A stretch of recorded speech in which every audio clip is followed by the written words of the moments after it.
Yeah, so I wanted to here especially talk about mobile technology and learning. Myself, I have a background in technology. I was founder of some fiber optic companies and have been doing being an entrepreneur for the last 16 years. So technology right now is in everybody's hand. It's very cool, and for little kids, it's a lot. It's mom and dad, what they love to play with, and something very shiny and, whoa, they've never seen that before. And of course, that's something that helps to position me as me, right, versus the world. So for the little kids, it's really kind of a modern magic mirror, but there are risks associated with technology, and a lot of parents, they don't realize that. It can be addiction, for example. You know, I've heard a lot of parents, they said, I can't get my iPhone off my little kid's hand. Or it poses also risks such as, adult content, commercials, violence, possible injury, potential obesity, all these related issues.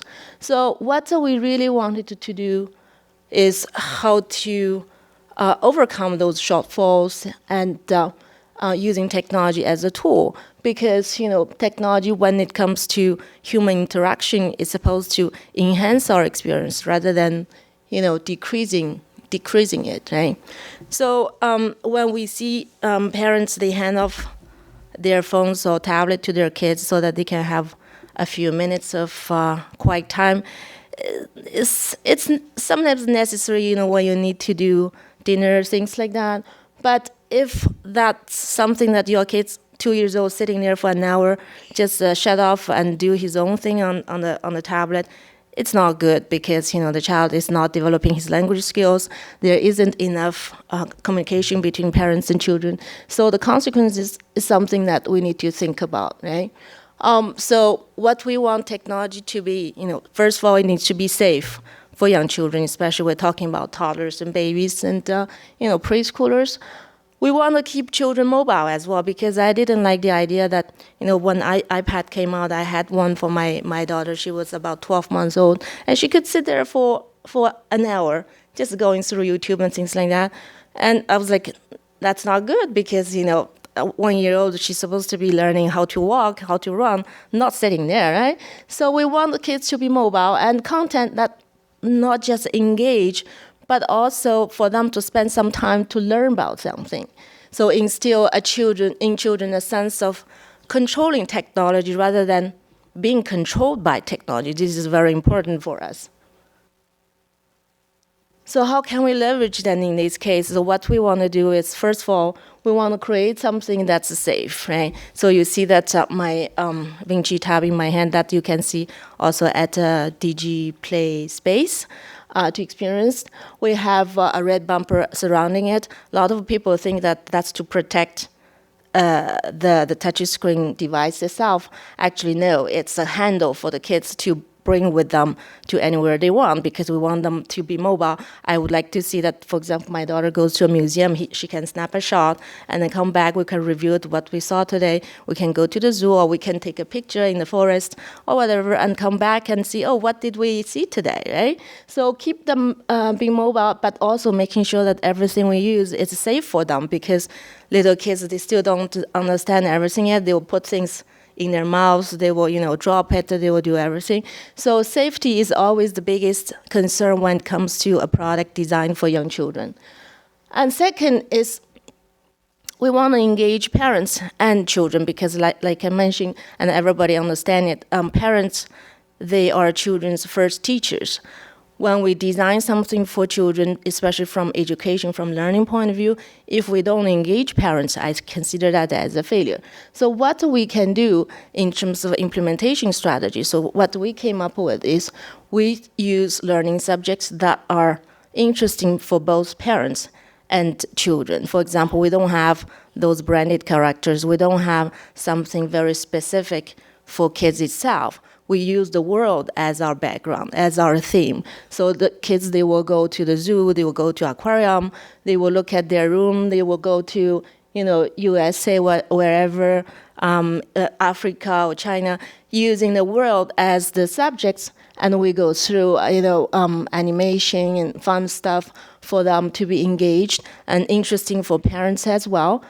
And in the meantime, we provide a guide for the parents to anticipate their child's growth while we go through this learning process, so that, as a mom, I can see my child is 36 months now. For the next 3 months or 6 months, she's going to be able to talk about under, over directional word. She'll be able to maybe start understanding a bit addition, subtraction. She can start to have some higher level of thinking, so we can anticipate that and guide the parents to be able to participate as well as support their children for the process.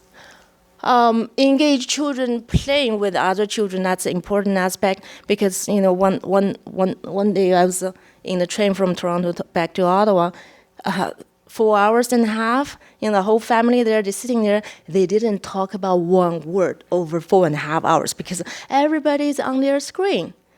Everybody's on their screen. So, and that's not good for kids, because you know what? I've seen PhD in math who couldn't get a job because the guy doesn't know how to talk. Okay? So talking is such an important thing, and so social intelligence is something that cannot be measured. When you go through those standardized tests, they don't measure your social intelligence. But we all know that without that, kids, they don't get to the place where they want to be. So we want to engage children playing with other children, and technology is there to support that. So we created the networked learning devices, so children, they can play and they can put puzzles together, they can fight, they can yell at each other, no problem. They will learn, right? So empower children through a structure behind the play. That's basically our Vinci concept. So we create, let's say, world's first digital learning curriculum, which is a structure embedded in the play, split it into 3 levels for preschool, from toddler to preschool, with the different learning objectives for each level. So from 18 months until 5 years old, for the time being, 3 levels, and then covering 6 aspects rather than just saying, okay, math or okay, language. No, because for children at this stage, if we look at the brain science, right, they are born genius, and it's up to us to give them the environment for them to grow up with. So we want to raise well-rounded children. We don't want to overlook any particular aspect. So that's how we design our curriculum, to cover thinking skills, social learning, language, math, general knowledge, and science. And we have put the thinking skill at a very, very prominent level, because you can memorize A, B, C, D, you can memorize counting 1 to 10, but how you get to this, how do you construct your knowledge about the world? How can you lay out the foundation for further learning? That's all about strategic thinking, right? So thinking skill is at the most important position throughout our curriculum.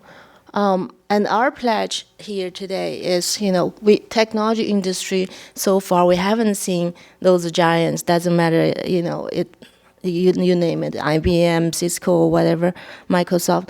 Have they done enough for the little kids? Not yet, right? So we're talking about little kids. We're not talking about it for children. We're talking about preschool, toddlers, and so on.